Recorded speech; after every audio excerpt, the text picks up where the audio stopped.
हुमायूं कबीर के बाबरी प्रोजेक्ट का क्या होने जा रहा है? सियासत में उसका नफा होगा या नुकसान होगा? नफा होगा तो किसको होगा, नुकसान होगा तो किसका होगा? क्या हुमायूं ममता के लिए चैलेंजर बन पाएंगे? क्या हुमायूं के बाबरी कार्ड से बंगाल का चुनाव पोलराइज हो जाएगा? ये सवाल इसलिए क्योंकि टीएमसी से निष्कासित विधायक और जनता इंडियन पार्टी के अध्यक्ष हुमायूं कबीर लगातार ममता बनर्जी पर बड़ा हमला बोल रहे हैं। बड़ी खबर आपको दे दें, हुमायूं कबीर ने ममता बनर्जी के दुर्गा मंदिर बनाने और महाकाल मंदिर के निर्माण पर सवाल उठाया। क्या कहा उन्होंने, वो आपको सुना देते हैं।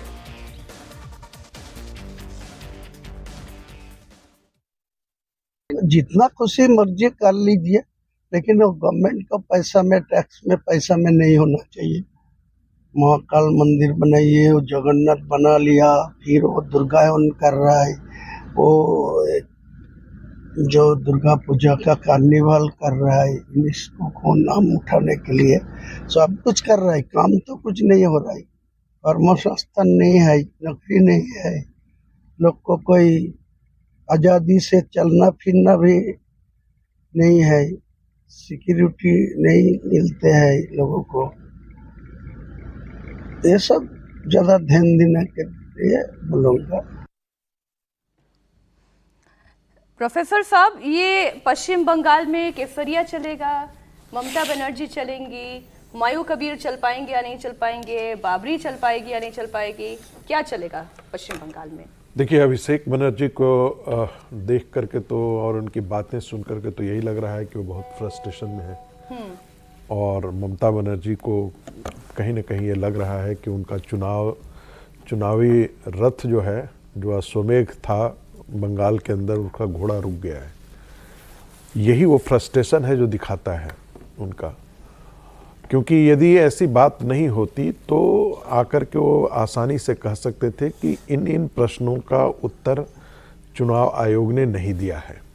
हमारे ये सवाल थे और इन प्रश्नों का उत्तर चुनाव आयोग ने नहीं दिया है, ऐसा वो कह करके प्रेस को एड्रेस कर सकते थे।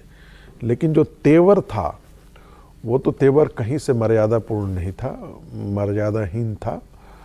मैं ये नहीं कह सकता, हमें जानकारी नहीं है कि अंदर क्या क्या हुआ था। ज्ञानेश जी ने वैसे उसी प्रकार के तेवर दिखाए थे या नहीं दिखाए थे, ये जानकारी नहीं है।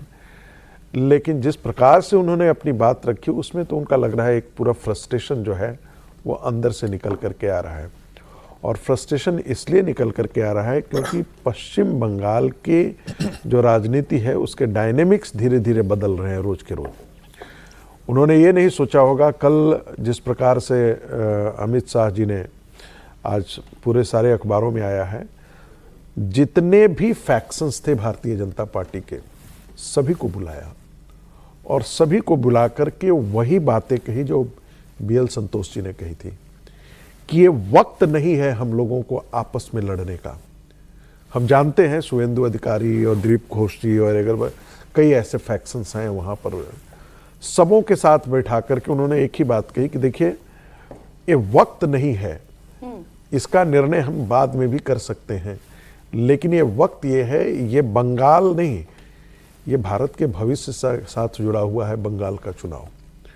और इसलिए हमको पूरी सावधानी के साथ और पूरी एकजुटता, एक टीम दिखाई देनी चाहिए। ऐसा नहीं कि कोई कुछ बोल रहा है, कोई कुछ बोल रहा है एक दूसरे पर। और हमने देखा था पिछले चुनाव में भी, हमने देखा था लोकसभा चुनाव के समय भी हमने देखा था कि एक दूसरे पर भी नेता लोग बोलने से चुप नहीं रहते। मुझे लगता है उसकी तरफ एक इशारा है। दूसरी बड़ी जो घटना घट रही है वो हुमायूं कबीर की है। हुमायूं कबीर यदि वाकई ऑल ऑफेंसिव जाते हैं पश्चिम बंगाल में और मुसलमानों का 10% भी यदि वोट कटता है, मैं कह रहा हूं 10% भी, तो ममता के लिए सिर्फ और सिर्फ पराजय लिखा हुआ है। 10% कटने में ही ममता बनर्जी के 10% भी यदि वोट कट जाता है अक्रॉस द कॉन्स्टिट्यूएंसी, तो फिर ममता बनर्जी निकल जाए। वोटों का अंतर कितना है? ज्यादा थोड़े है, 10% से ज्यादा का अंतर नहीं है। तृणमूल कांग्रेस और इनके बीच में कोई अंतर नहीं है। और वो कौन वोटर हैं? भारतीय जनता पार्टी के साथ एक वोट है जो 41% तक तो वोट गया ही था ना भारतीय जनता पार्टी का। उस पे जो ममता बनर्जी जगन्नाथ मंदिर बना रही हैं, देखिए महाकाल मंदिर की घोषणा कर रही हैं, दुर्गा आंगन के लिए पैसे सैंक्शन कर रही हैं, उसका क्या कोई असर नहीं होता? देखिए, मैं मानता हूं कि उसका भी असर होगा। मैं कतई नहीं मानता हूं।